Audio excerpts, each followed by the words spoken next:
Avertissement et prophétie pour l'Église. Message prophétique reçu par Lana Boxer la dernière semaine de juillet 2020, traduit et lu par Justine. Lana a commencé. Cette semaine, j'ai eu une rencontre avec le Seigneur, et à mesure qu'il parlait, j'ai ressenti l'urgence grandir dans mon esprit. Je l'ai entendu dire: « Je me préoccupe de la façon dont mon peuple utilise et gère les dons, les bénédictions et les responsabilités qui lui ont été confiées. » Lana a discerné que la préoccupation du Seigneur ici était l'intendance des dons distribués sur son peuple. Les dons matériels ou financiers, les facultés propres à chacun, les dons spirituels et les onctions, les plateformes et outils pour servir, et les fonctions et responsabilités données à chacun pour servir le royaume de Dieu. Le Seigneur a alors développé sa pensée. Je recherche des personnes capables de servir dans la pureté. Je cherche des mains propres et des cœurs purs. Car mes yeux parcourent la terre à la recherche d'intendants qui géreront avec pureté parce qu'ils m'aiment et veulent apporter la gloire à mon nom. Or, tandis que mes yeux scrutent, je vois beaucoup d'impureté. Je vois l'impureté dans l'intendance qui est faite, l'usage de mes dons et l'administration de mes affaires. Il y a eu une grande impureté dans le cœur de beaucoup de personnes dans l'intendance des dons, des onctions et des plateformes en cette heure. En cette heure où il y a eu un séla divin, une pause pour la réflexion, pour bien méditer ce que Dieu dit et fait, en cette heure de grands changements, en cette heure de réforme, j'ai appelé mon peuple à se soumettre en profondeur au feu de la purification. J'ai appelé mon peuple à s'abaisser profondément dans une position d'humilité, dans une plus grande confiance, dans une intimité et une sagesse plus profondes, afin de se préparer à ce qui va venir. Mais beaucoup n'ont pas réagi à mon appel.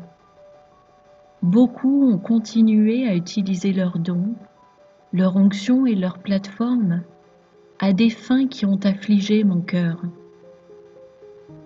C'est pourquoi, par amour pour mon Église, je dénonce cette impureté.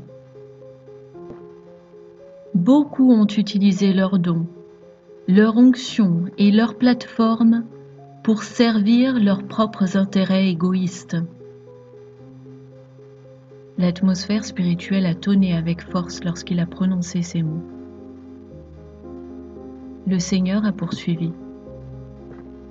L'heure est venue, l'ère a commencé, où mon nom va être élevé haut à travers la terre. C'est l'heure où je vais être révélé comme le roi de gloire. C'est l'heure où je vais révéler et réintroduire l'Église dans ma puissance.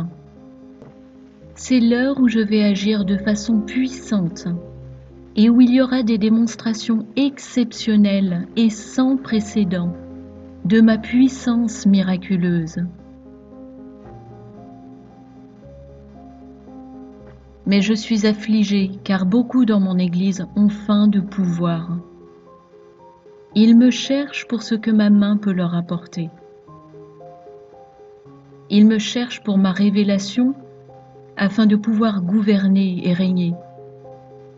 Alors que c'est une heure où je suis en train d'amener mon peuple dans un lieu de plus grande humilité et de pureté dans l'intendance des dons, de l'onction et des manteaux, et où j'amène mon peuple dans un lieu de compréhension plus élevé de leur position, qui est de siéger avec moi à la droite du trône, et de gouverner et régner avec moi.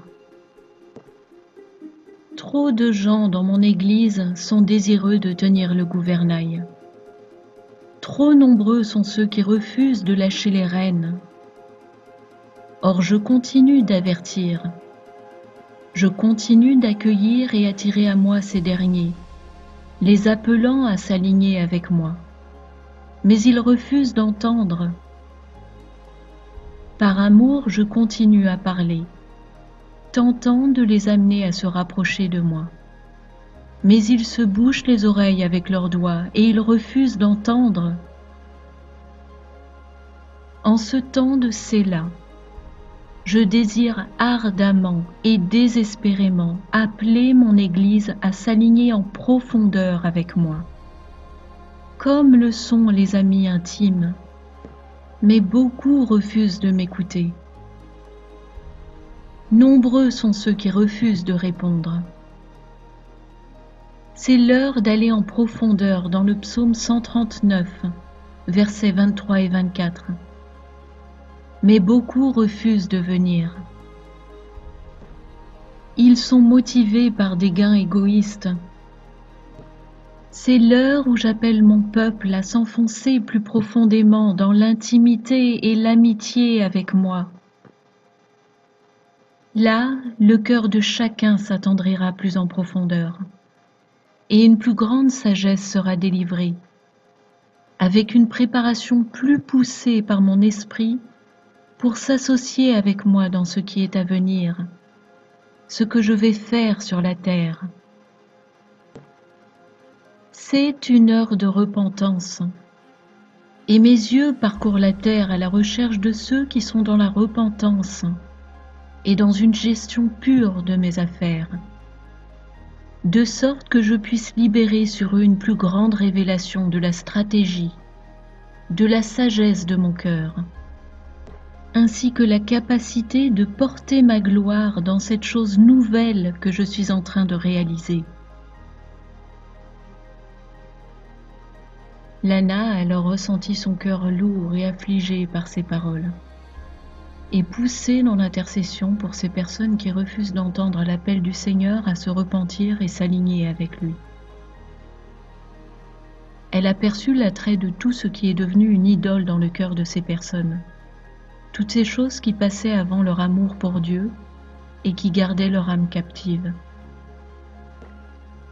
Le Seigneur lui a fait ressentir son amour pour ces âmes et son désir ardent de les voir changer les mauvaises motivations de leur cœur, son attente à les voir quitter cet engagement charnel, cette envie d'un statut, d'une reconnaissance, d'un avantage personnel, d'une position confortable dans la vie et valorisante aux yeux des autres. Le Seigneur a montré à Lana que tout cela était de l'adultère et de la prostitution spirituelle, et que son cœur en est gravement offensé. Il lui a fait sentir son désir de voir ces âmes se repentir et tourner sincèrement leur cœur vers lui, afin qu'il puisse les purifier de son feu et les positionner correctement pour ce qu'il souhaite offrir à son Église en ces temps particuliers. Le Seigneur a repris. « Ma gloire arrive, ma gloire arrive, ma gloire arrive, ma gloire arrive. » Et il n'arrêtait pas de le répéter encore et encore. Lana a senti qu'il le répétait pour manifester son désir ardent de voir son peuple s'aligner sur lui, mais aussi par urgence, en raison de l'imminence du déversement de plus grandes mesures de gloire sur son peuple. Le Seigneur a enchaîné.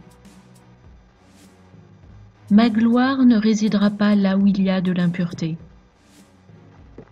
Ceux qui abriteront ma gloire sont ceux qui portent ce que je leur ai donné selon une intendance pure, car ils me servent moi et sont mes vrais amis. Leur cœur devant moi est pur, et il n'y a pas de duplicité d'esprit en eux. Ils sont comme les fils de Zadok. C'est maintenant l'heure où il va y avoir des démonstrations puissantes de ma gloire, et elles seront manifestées au travers de ceux qui vivent dans la pureté et qui me servent avant toute autre chose ou priorité. Il n'y a pas en eux d'attrait pour un avantage personnel, mais ils brûlent d'amour et d'adoration pour moi et ne cherchent pas un intérêt personnel égoïste, ni l'exaltation de soi. Des lumières sont sur le point de s'éteindre. Des lumières sont sur le point de s'éteindre. Lorsqu'il a prononcé ces mots, l'Esprit de Dieu a fait intensément comprendre à Lana qu'il s'agissait de chandeliers, comme mentionné dans Apocalypse chapitre 2. Le Seigneur a poursuivi. Bientôt un mouvement puissant va prendre place. Et au cours de ce processus, il va y avoir des manifestations d'Ichabod dans l'Église. Car j'ai appelé, et appelé, encore et encore, mais beaucoup refusent d'entendre. Le niveau de ma gloire qui va être manifesté lorsque ce changement va prendre place est sans précédent.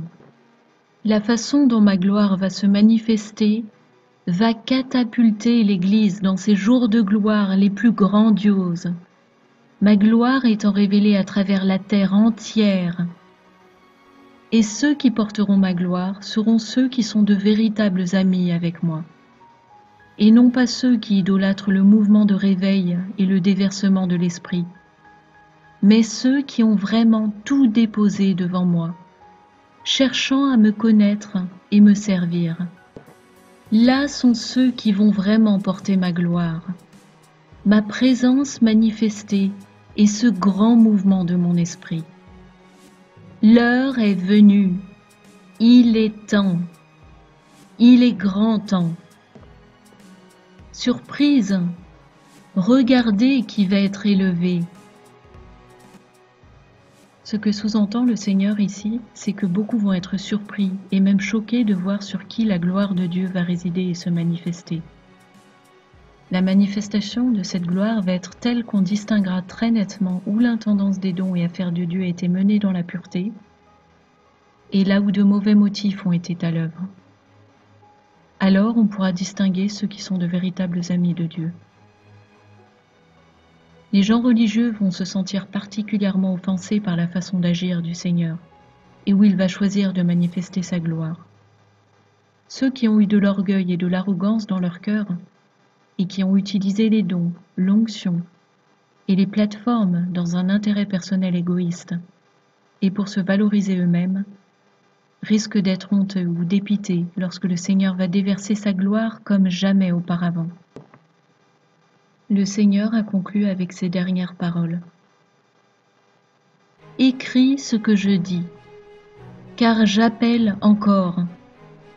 Une fois encore, j'appelle à la repentance, à l'abandon du péché, de la prostitution spirituelle, le renoncement à la gestion impure et à l'orgueil du cœur. Je lance un nouvel appel.